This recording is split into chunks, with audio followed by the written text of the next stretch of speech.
We're very excited. We have Robyn Fleckenstein joining us today, head coach of Mount Royal University. Thank you, Robyn, for joining us. Thanks for having me on. Fantastic. So we're doing origin. So where did you get started? Well, how did that go? What was playing like?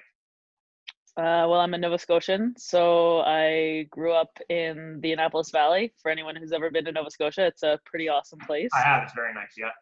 Yeah, would love to go back, love to visit, love to spend as much time there as possible. I played high school there, played university at Acadia, finished my undergrad degree.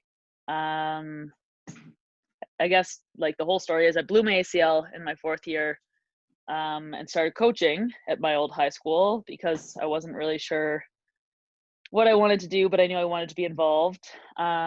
And my dad was coaching at the high school, so I jumped in there and coached. And after that, ended up doing a summer of provincial team with Basketball Nova Scotia, and then didn't really know what was next for me. So I ended up in Edmonton because my mom was living there, and we kind of had the deal where it was like, just come live with us for a year. And I was like, okay, I don't know what I'm doing. So I knew our head coach knew Scott Edwards, and then got hooked up there, and I ended up being an assistant coach with Scott. So that was kind of like my West Coast beginnings.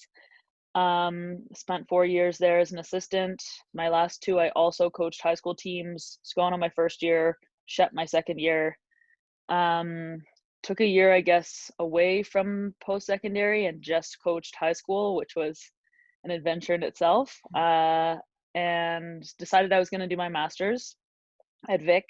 So I ended up in the master's in coaching program there. And I would say 1 month into the program, got a call from one of our former players at U of A who had gone on to coach at Augustana in the ACAC. And she was like, hey, do you want to coach in the ACAC? And I was like, yeah, I don't know. Like, I didn't know anything about the ACAC. And so I got a call from the athletic director, and he was like, yeah, we'd love to do an interview. And 2 weeks later, I had the job, and I relocated my entire life to Camrose. So spent 2 years in the ACAC, and last summer, I guess. Wow, this is all very fast. Last summer. Yeah, you're skipping a few things. Keep going. Yeah. Last summer I applied for a few jobs, and kind of got near the end of the summer, was coaching the U15 provincial team here in Alberta. Was going down to do a week of training camp in Lethbridge, and got the call from Mount Royal. So I came down to do an interview, and within a week I got offered the job. So that's been the spinning wheel that is, I guess, me jumping into coaching. There you go. Well, okay. So let's break some of this down. So you went a little fast. So you get going. You tear your knee. So did you finish your fifth year, or did you stop after 4? So you stopped after. So you got eligibility left. We got a player right now. So we end up going. What ends up getting you to Alberta, and what was that experience like? I think honestly, like finishing my undergrad at Acadia, I love Nova Scotia. It's a phenomenal place to grow up and to live, but I didn't see as much, I guess, opportunity. Like the West, for us East Coasters, seems to be the land of opportunity. And so I was like, I guess I'll try something different. And at the same time, my mom had moved out here when I was in high school. So she was up in Edmonton and was like, you know what, like, you don't know what you're doing, just come, and there's lots of opportunities out here. And at the same time, when I knew I was going to move to Edmonton, kind of started talking to a few people, and one was my coach at Acadia, and he was like, well, you know, you could, like, I think you'd make a pretty good coach, like you should try getting into some coaching stuff. And I had always coached camps and, I don't know, club teams, and so I was like, yeah, that'd be really cool. And Scott was really great. He took me on, and a sassy 23-year-old, I guess I had a lot of opinions, and he knew how to handle me. So it was phenomenal. Like, honestly, it was a very big shift. And I find that basketball culture out east is very small. You pretty much know everybody who is involved in it, and it felt like moving out here, it was like, I don't know anybody, I am nobody. It was a very cool, like, blank starting place for me to really get my own name under myself, I guess. Absolutely. No, so you do that. Talk about the difference between coaching high school and coaching university at the same time. So obviously you're doing both.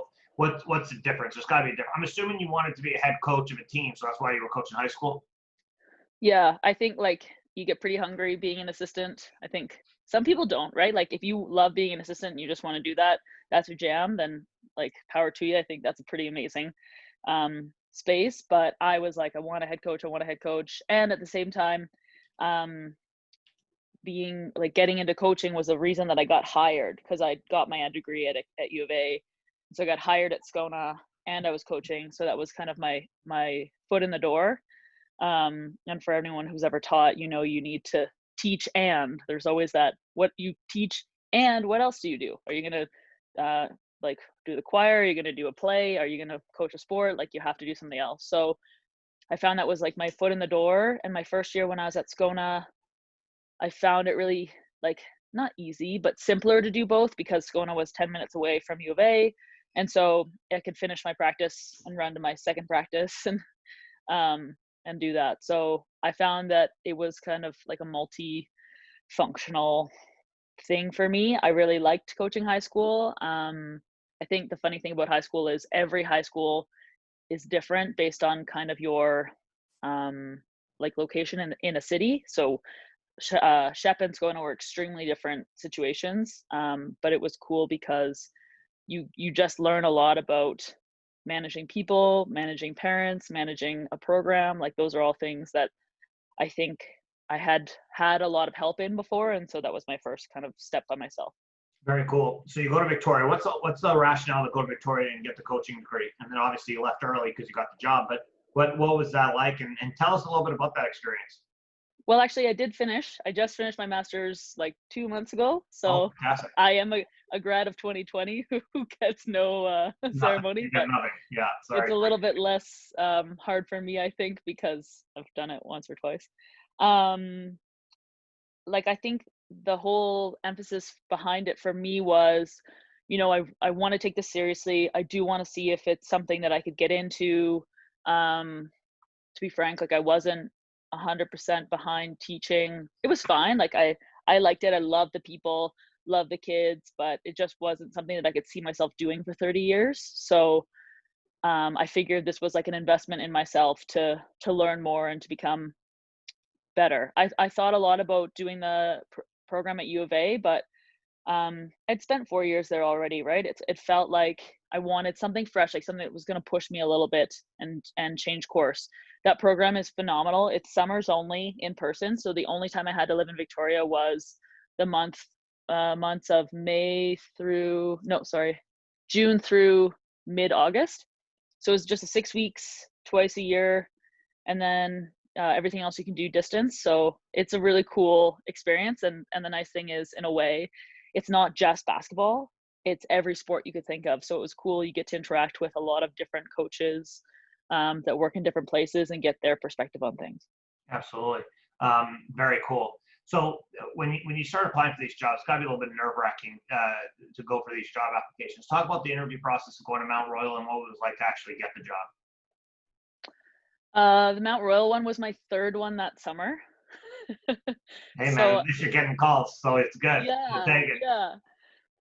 I felt at that point like it was, I was like really ready for what they were gonna ask, and it was crazy. It was a 5-hour in-person interview because they were really kind of getting down to the nitty-gritty of who they wanted, and it was me and one other individual who were in that final interview process. And I think for me, I just knew Mount Royal was a place that I wanted to be. Like, I'd been honestly, like, watching the job and watching the program, and that was, Calgary is an amazing city. It works really well for my boyfriend, and it just seemed like it had all the boxes checked. And so to get that interview, I was very excited and I was very nervous, but at the end of the day, I think it was, the more I've learned about Mount Royal, the more I realized it was a good fit for both parties. Absolutely. And so you got going, talk about your first year and what that was like and starting to, kind of core beliefs going forward. Humbling. Every year has humbled me and made me realize that maybe I will never know very much. Um, I think it's really just showed me, like, I think my first 2 years at Augustana helped with this, like how important it is that you build a culture that's about more than just winning basketball games. That sounds maybe a little crazy to some younger athletes who are like, oh, well, I just won a championship. But if you have other things culturally, it's going to make the process so much easier and so much more fun.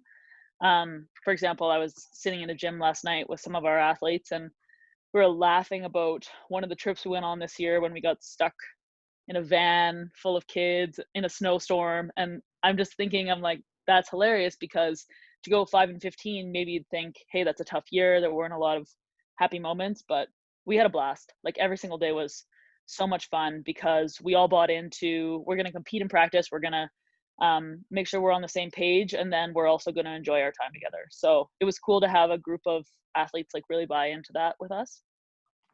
So let's pretend I'm a really good player and give me your pitch. What's the pitch? Why am I going to Mount Royal? I need to know. I think there's a few great reasons to come to Mount Royal. One, Calgary is phenomenal. We're an hour from Canmore. You can go weekend hiking all the time. That tends to be a really big sell for athletes like in Ontario or out east, because it's something that us West Coasters like really take for granted. Right. Another piece is we have a tiny school, right? Like, you get very in-person instruction. Class sizes are capped at a low number. You're going to know your prof, you're going to know your classmates, you're going to have an opportunity to do better, to have success. And that goes for anyone who's like a top tier student to like those who need a little bit more, need some more accommodation in their learning.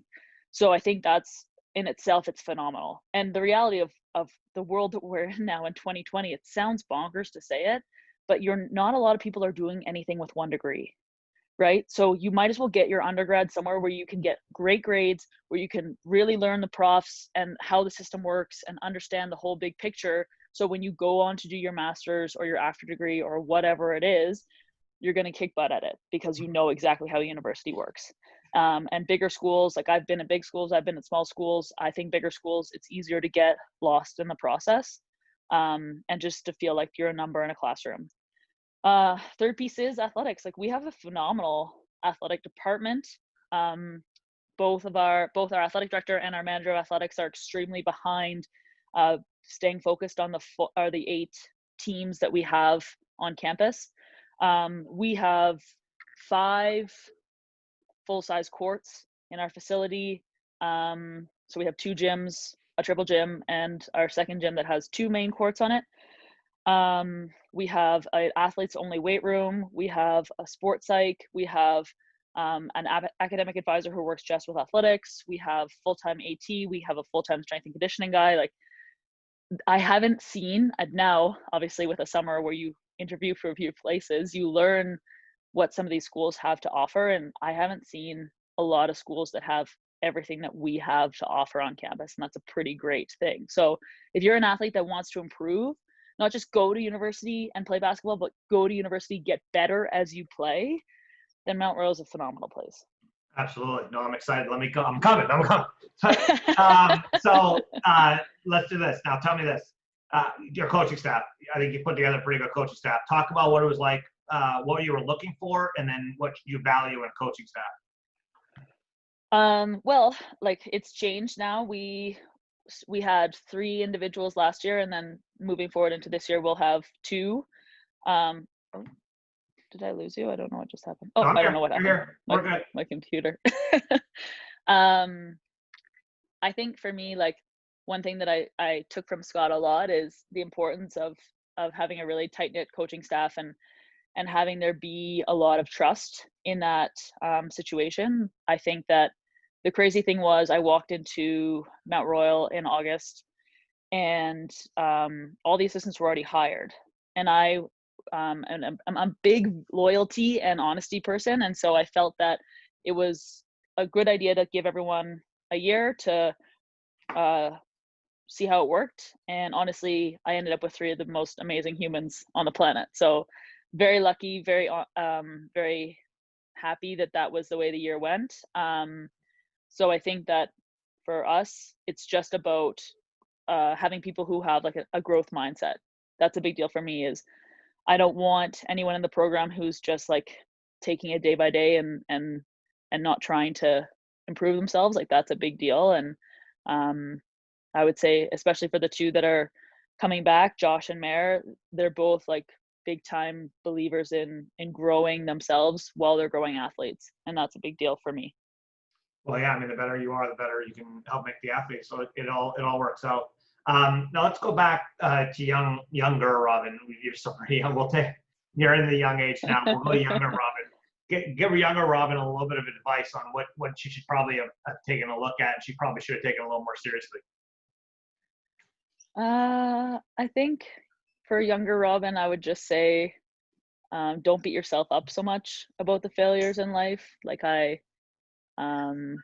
failed a lot of times, but it's funny how every one of those failures kind of led me somewhere that I wasn't expecting. Like I would never have been at U of A if it hadn't been for my ACL.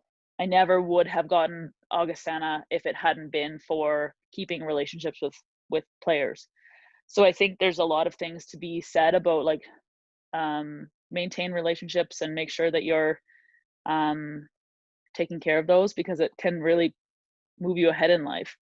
And then the other thing I'd say is just I work really hard to try and be a good person. And then maybe that sounds dumb, like you shouldn't have to work hard to be a good person, but yeah, 100%. I let my my internal clock like drive me a lot on a lot of decisions that I make, and I want to make sure that at the end of the day, win or lose, whatever it looks like, I'm treating people how I would want to be treated. And that's really vital to, I guess, a bigger outlook for me, because I want to make sure that 5 years down the road, when the rookies that we had this year leave the program, not only did they become better basketball players while they were here, but they became hopefully better people. Yeah, and that's a big deal. Absolutely. Last question. You obviously had some things to overcome in your playing career, and I'm sure your coaching career as well. Give an example of one big hurdle that you had to kind of get over. I mean, I'm thinking it's probably your ACL, but maybe you got something else for me that you had to overcome to get to the place that you are today.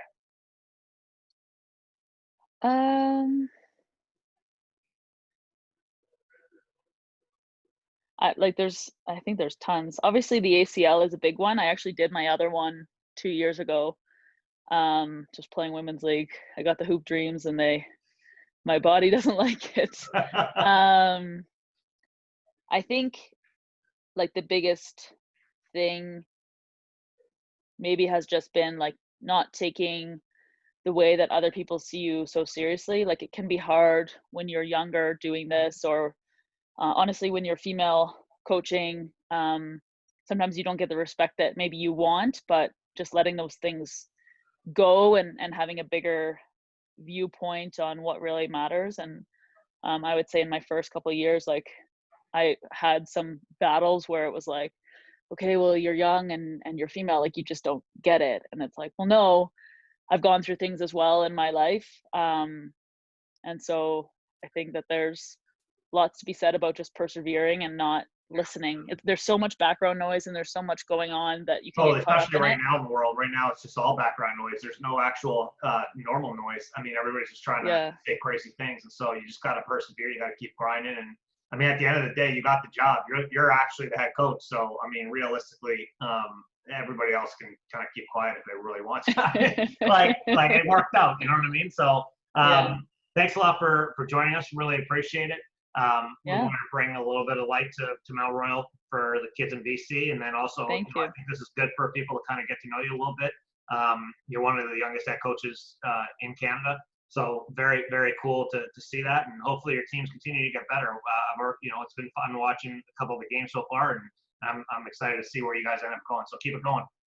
Thank you. Yeah, I hope it all continues to grow. Yeah, there you go.